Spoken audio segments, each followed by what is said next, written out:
Assalamualaikum warahmatullahi wabarakatuh. Halo anak-anakku kelas 3C.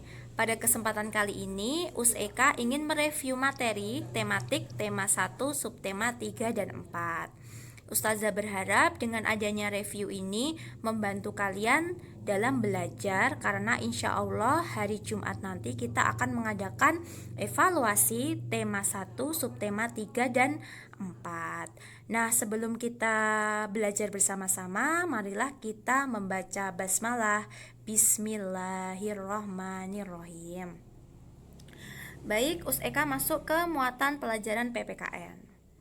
Nah, di pelajaran PPKN, kalian belajar mengenai persatuan yang ada di lingkungan keluarga, di lingkungan sekolah, maupun di lingkungan masyarakat. Contoh persatuan di lingkungan keluarga adalah ketika kalian bersama-sama membantu ayah mencabuti rumput, ya.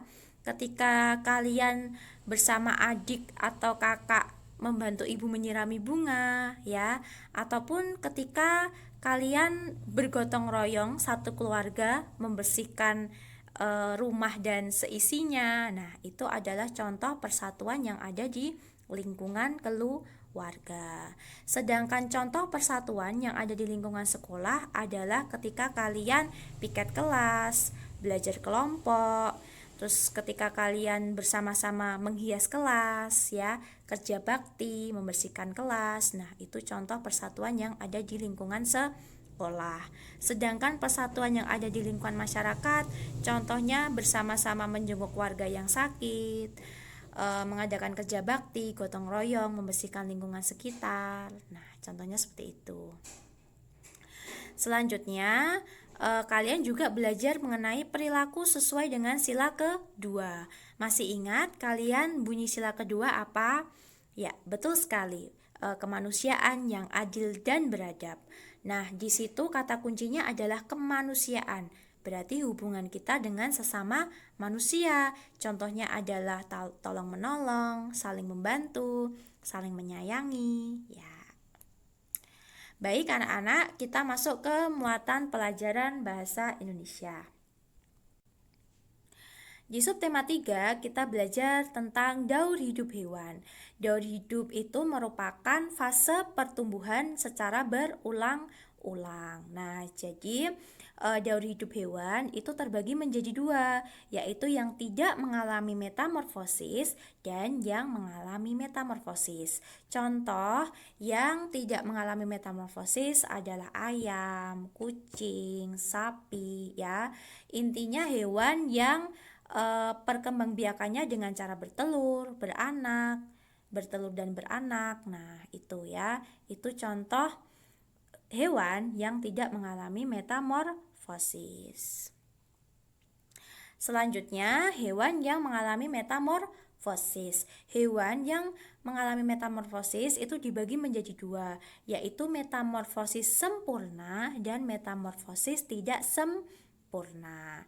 Nah, ciri-ciri metamorfosis sempurna adalah di mana mengalami tahap pupa atau kepompong. Nah, ini Pak, contohnya pada kupu-kupu. Ya, jadi kupu-kupu itu ketika dia bertelur, dia menjadi apa deh?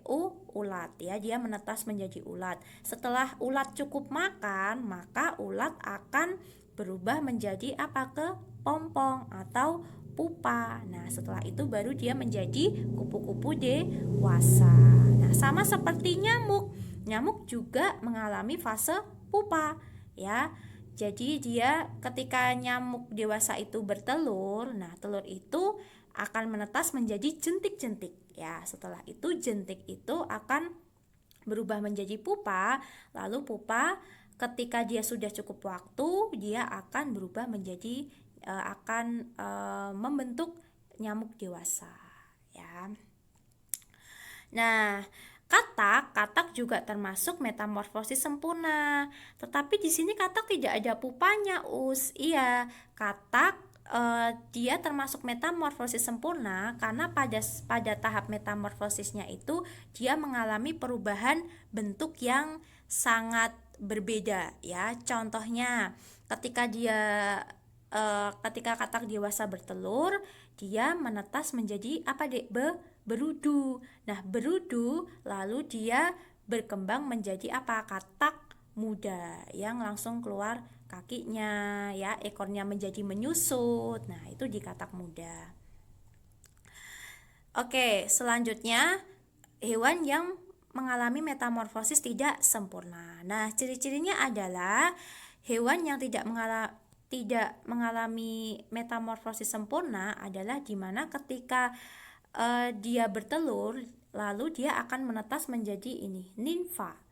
Ya, jadi hewan yang mengalami metamorfosis tidak sempurna adalah hewan yang ketika dia dari telur, lalu dia akan menetas menjadi yang namanya nimfa. Nimfa lalu berkembang menjadi belalang dewasa atau imago. Nah, di subtema 4 kita belajar mengenai perkembangbiakan tumbuhan. Perkembangbiakan tumbuhan itu adalah kemampuan tumbuhan untuk dapat memperbanyak dirinya, ya, untuk dapat menghasilkan individu baru. Nah, perkembangbiakan tumbuhan itu dibagi menjadi dua, yaitu secara alami dan buatan. Nah, contohnya perkembangbiakan biji. Ya, biji contohnya yang mengalami perkembangbiakan biji itu adalah mangga, apel, jeruk. Nah, sedangkan perkembangbiakan tunas itu contohnya pada pisang, cemara, cocor bebek, dan bambu. Sedangkan untuk perkembangbiakan umbi itu ada umbi akar. Umbi akar itu contohnya adalah wortel. Sedangkan umbi batang itu contohnya kentang. Dan umbi lapis itu contohnya bawang merah. Nah, selanjutnya ada perkembangbiakan spora. Nah, perkembangbiakan spora ini contohnya pada tumbuhan paku-pakuan atau lumut, ya, dan lumut. Baik, untuk perkembangbiakan geragi atau stolon itu contohnya rumput teki dan strawberry, ya. Nah, sedangkan perkembangbiakan bunga, kenapa bunga merupakan tempat perkembangbiakan? Karena di situ ada alat perkembangbiakan, yaitu ada benang sari dan kepala putik. Nah, untuk perkembangbiakan buatan itu contohnya adalah cangkok, ya. Setelah itu ada stek dan ada juga yang menempel. Cangkok ini biasanya pada pohon mangga atau belimbing. Nah, itu biasanya dia memakai perkembangbiakan cangkok, ya, buatannya dengan cangkok. Sedangkan stek itu contohnya pada singkong, ya. Gitu. Baik, kita masuk ke muatan pelajaran SPDP. Nah, di subtema 3 kalian belajar mengenai karya dekoratif. Karya dekoratif itu adalah karya di mana fungsinya untuk menghias atau memperindah objek dengan cara menggambar.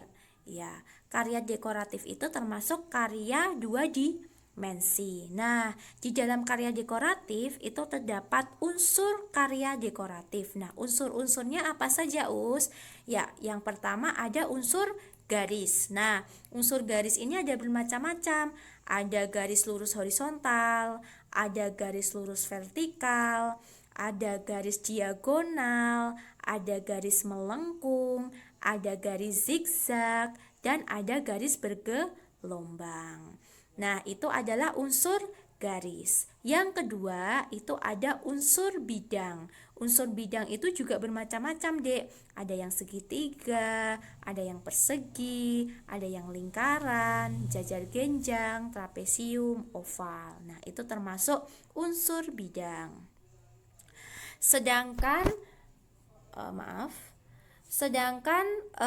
titik itu juga termasuk unsur karya dekoratif, dan warna juga termasuk unsur karya dekoratif. Nah, contohnya ini merah digabungkan kuning dia menjadi orange, ya.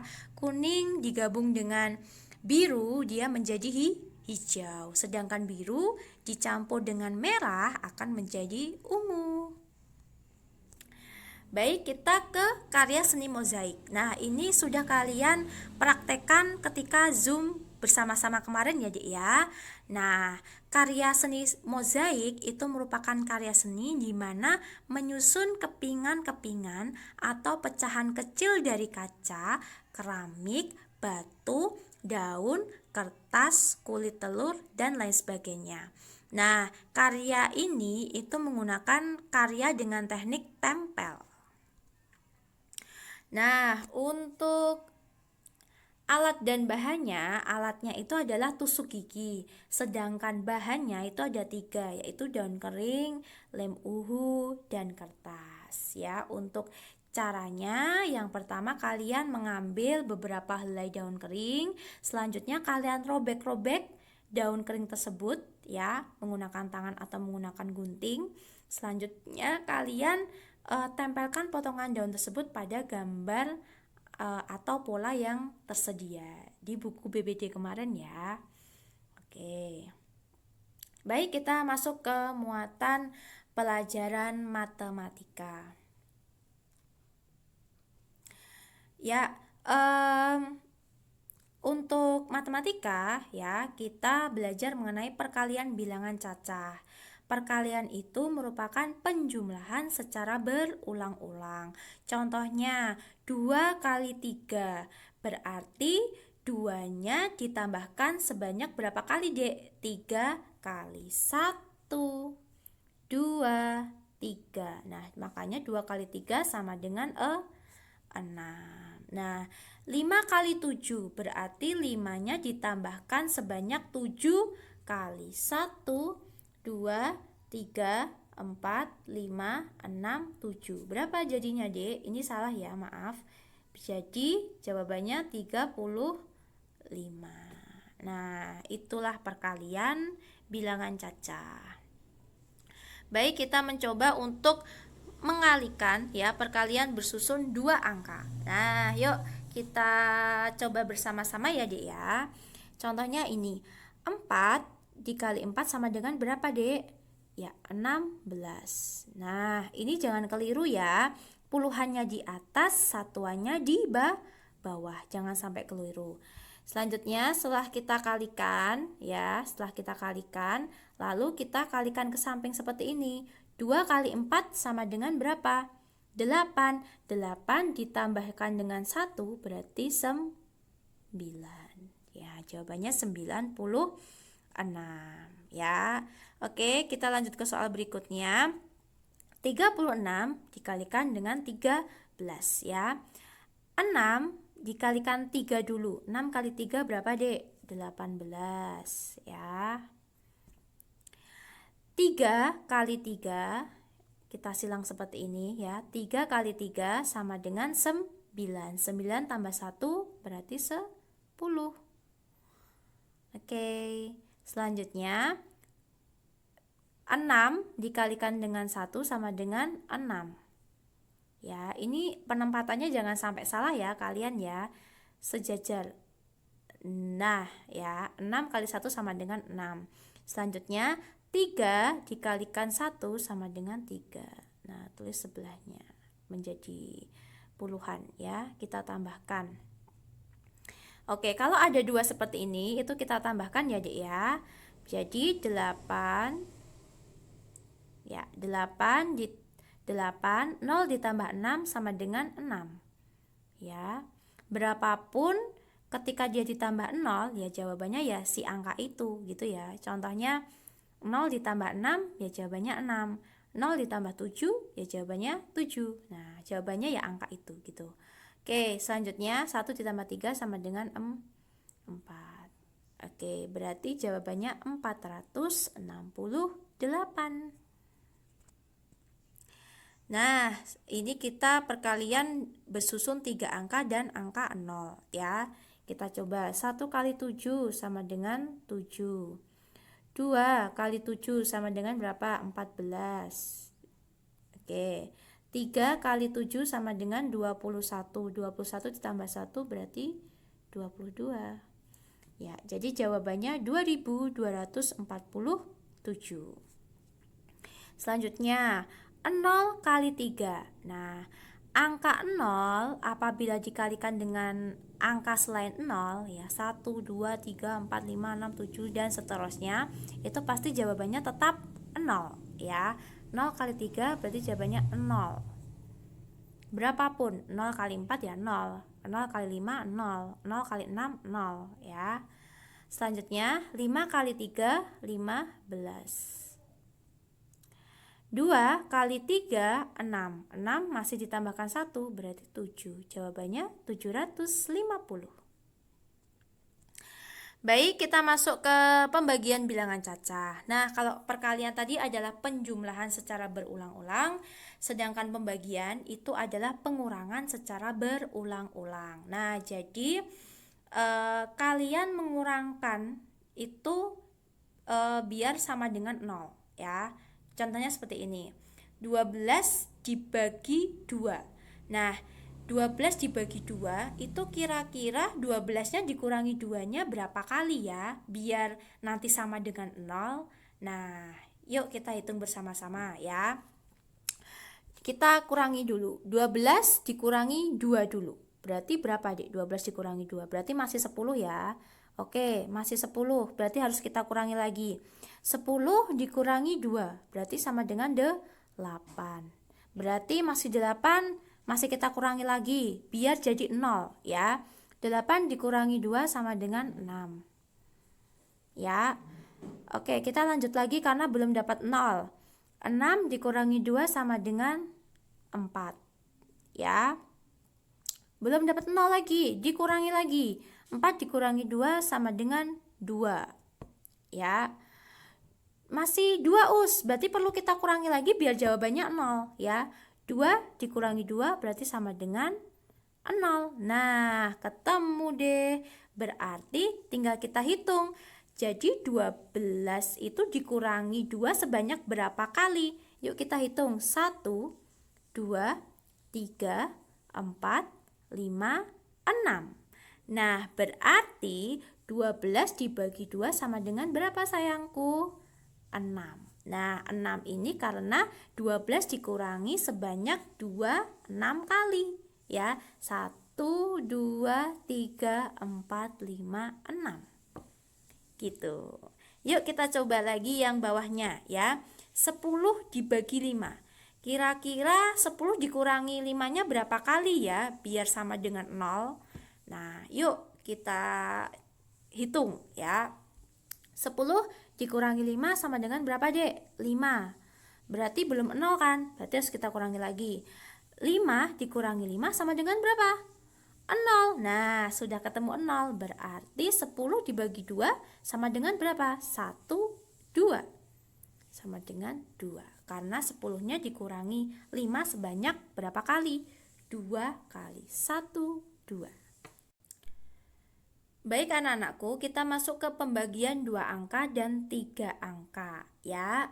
Baik, ini Us Eka menggunakan cara pembagian dengan porogapit ya. Dulu kalau Us Eka zaman sekolah itu istilahnya seperti itu tuh namanya porogapit ya.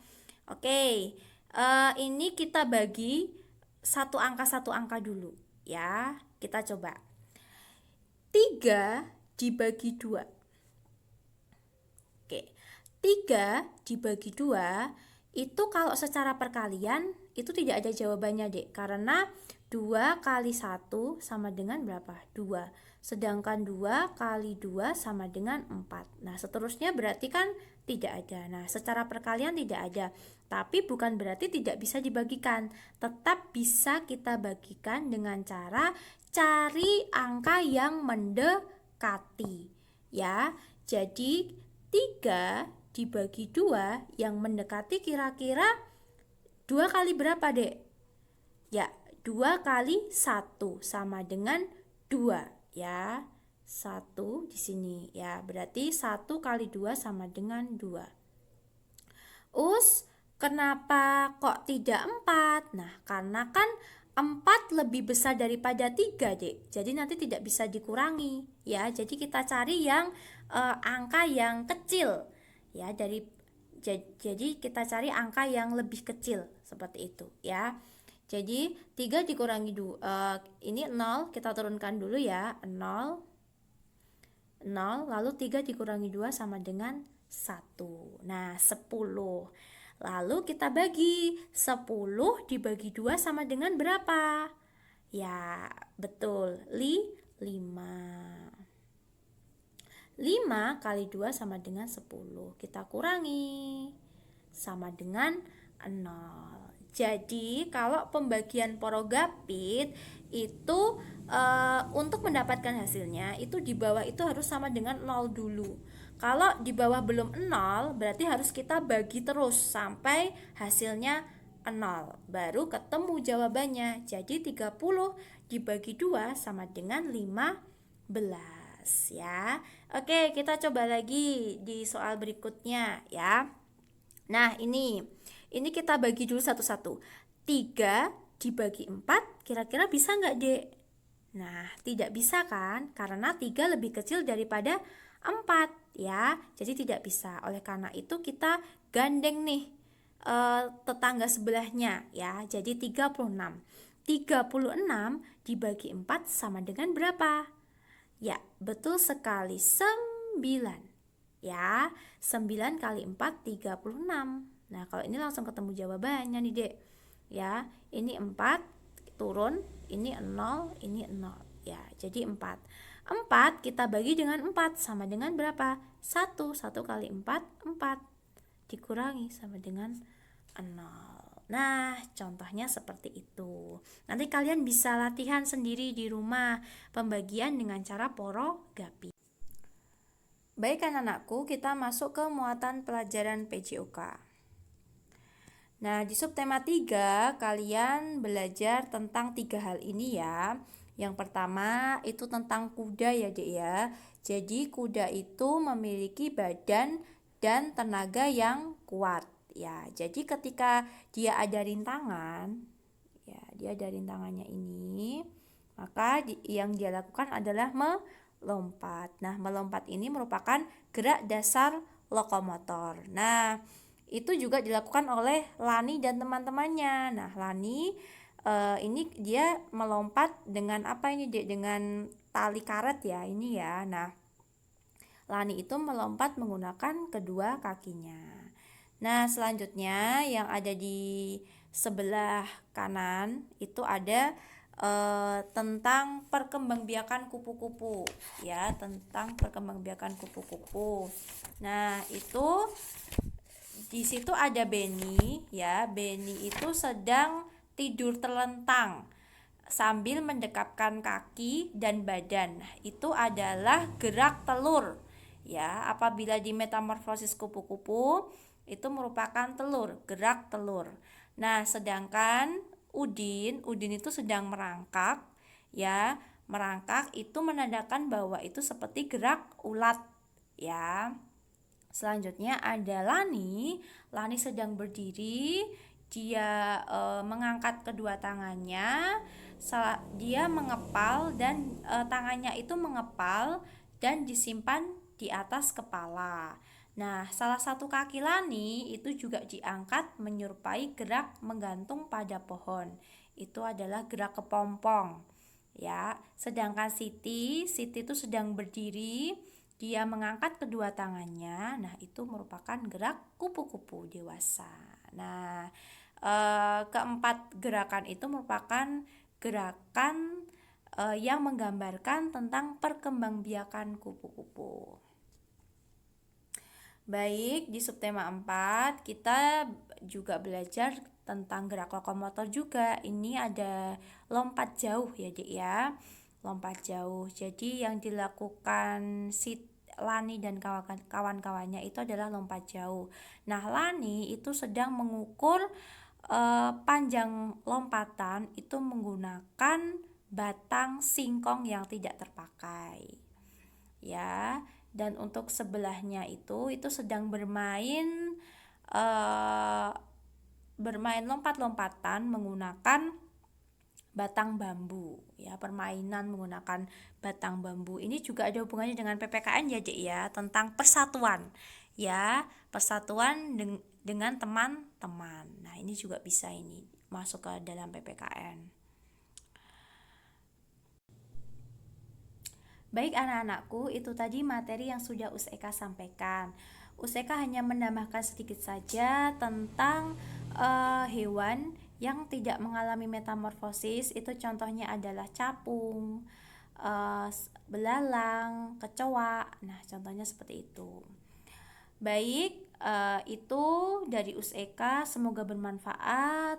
Mohon maaf apabila masih ada kurang dan salahnya. Tetap belajar di buku bahan belajar daring ya Dek ya, karena untuk soal-soal evaluasi itu tidak jauh dari buku bahan belajar daring. Sekian dari USEKA. Tetap semangat belajar, nurut dengan ayah dan bunda, dan tetap semangat. Kita akhiri dengan baca hamdalah. Alhamdulillahirabbil alamin. Wassalamualaikum warahmatullahi wabarakatuh.